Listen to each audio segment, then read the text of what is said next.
This video is brought to you by the Deck of Many and their Big Bad Booklet series. Hello and welcome back to the Gallant Goblin. Today we're looking at the Starfinder Battles Galactic Heroes set of pre-painted minis from WizKids and Paizo. Many thanks to WizKids for sending us this preview pack. This set contains a set collection of 6 playable hero minis for your Starfinder adventures. If you've never played Starfinder but are interested or curious about it, be sure to check out our review of the Starfinder Beginner Box by clicking the eye in the corner of your screen. Starfinder is a ton of fun. I have an ongoing Starfinder campaign and another one I'm getting ready to launch, so I am more than happy to see some more Starfinder minis. This set here had an MSRP of $34.99 and was released on July 22nd, 2020, and so should be in stores now. Stay tuned to the end of this video to see if you won a booster box of City of Lost Omens minis from our last giveaway. Let's go ahead and open it up and take a closer look. The naming in this set can be a bit confusing to people who aren't very familiar with Starfinder. Android is one of the base playable races, and Xenoseeker is actually a playable theme, which is similar to a background in D&D or Pathfinder. It basically represents what you were doing before becoming an adventurer. The Xenoseeker, as its name implies, is someone who is excited about discovering and meeting new alien life. They get a bonus +1 to charisma and know more about life science to make them better able to identify new creatures.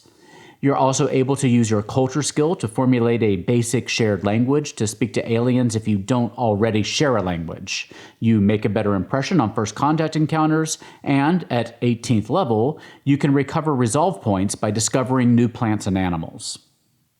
The Thaumaturge is an example Technomancer class build mentioned in the core rulebook. It pairs with the Scholar theme. The description says, "You have devoted your life to the study of magic in all its forms, but you don't shy away from technology." The core rulebook gives you 4 example builds for every class to help spur your imagination and to show you how you can take one class in a variety of different directions by your choice of abilities, feats, and skills.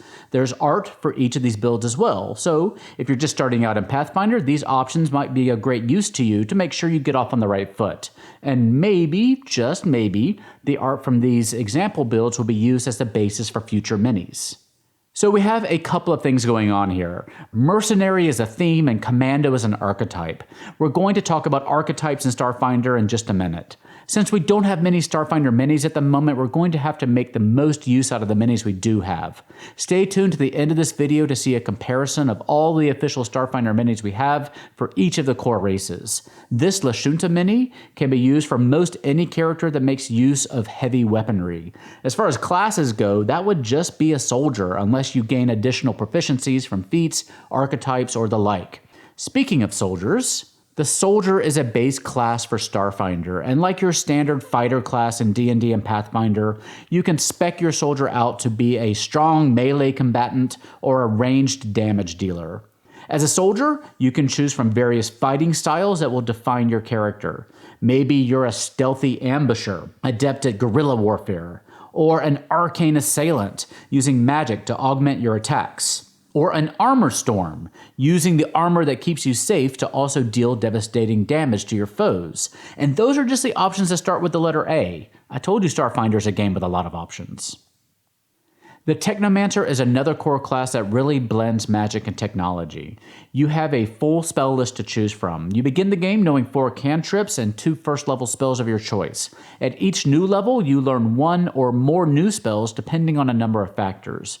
You can also swap out a single spell when you level. And then you can use your spell slots, as determined by your intelligence modifier, to cast any spell you know.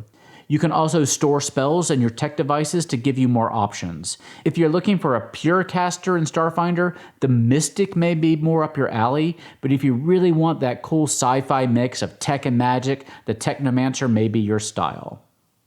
Now, Champion is a core class in Pathfinder 2nd Edition, being basically a new version of the Paladin, but it isn't a class in Starfinder. But this does give me an opportunity to talk briefly about archetypes.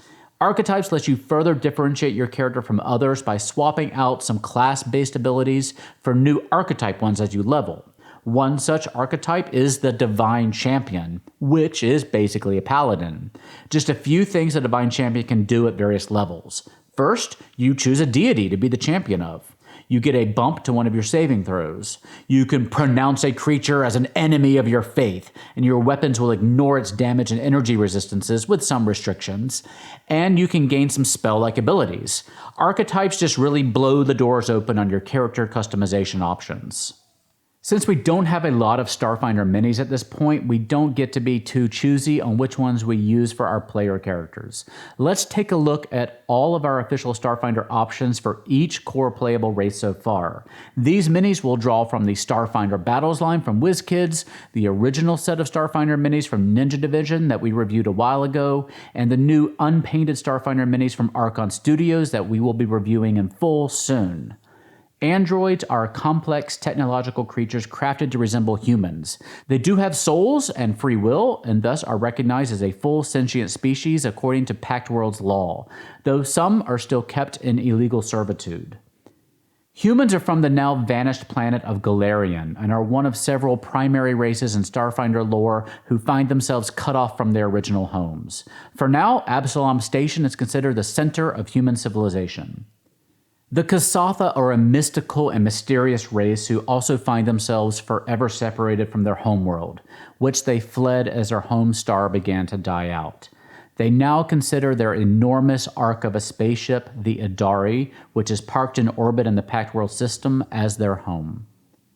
The Lashunta hail from the planet Castrovel in the Pact World system, neighbors to the humans. They're a telepathic race that develops into one of two sub-races at adolescence, either the tall and intellectual Damaya or the squat, burly, and headstrong Korasha. The Shirren used to be part of a Borg-like group of races called the Swarm, but were able to break away and regain their independence, though their history as part of a collective still haunts them. They no longer know where they first evolved, but now have a home on the Pact World's planet of Verces. The Vesk remind me of the Krogan from Mass Effect. They're a reptilian race of warriors who hail from the neighboring star system. They only made peace with the Pact races when a larger threat emerged threatening everyone, though the peace still stands for now. Finally, we have the Ysoki, a rat-like race found throughout the Pact worlds. They're clever, dexterous, and adaptable, and are often overlooked by the other races. They're often able to take advantage of this underestimation of their abilities. Now, you can certainly substitute in some Pathfinder and D&D minis for use in Starfinder.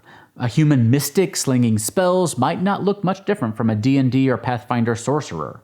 And we just got a Ysoki mini in the most recent Pathfinder set, and you can easily use her for Starfinder as well. So when you're choosing minis, be creative as we wait for more official Starfinder ones. And you can also make your own customized minis at Hero Forge and Eldritch Foundry. If you haven't checked them out in a while, go take a look as our options keep expanding. As far as I know, this is our last group of Starfinder minis that will be released from WizKids in 2020. But we'll get our first full booster set in January, and we'll certainly share those with you as soon as we possibly can. If you're a sci-fi fan and not playing Starfinder, let me know if there's any videos we can make here at the Gallant Goblin to help you get started. We're just about to start reviewing Paizo books for Starfinder and Pathfinder, so we'll try to use those videos to help ease yourself into those gaming systems. We love D&D, but sometimes it's great to dive into different systems to see what other options are out there and to tell different kinds of stories. And we want to help you do that too, so tune in this Thursday to see those book reviews. And now the winner of our giveaway from our last review of the City of Lost Omens set. Congratulations to Brian Fan. Contact us at thegallantgoblin@gmail.com to claim your booster set of Lost Omens minis. Many thanks to WizKids for sending us these minis to share with you, and as always, we're grateful to our sponsor, the Deck of Mini. If you have a group of people in your life who are interested in taking a dip into D&D to see what it's all about, the Deck of Mini's Big Bad Booklet series may be a great tool for you. Each booklet gives you a story to tell centered around a big bad. Each booklet gives you everything you need to tell a short story, including possible story hooks, background information, layer information, and role-playing guides.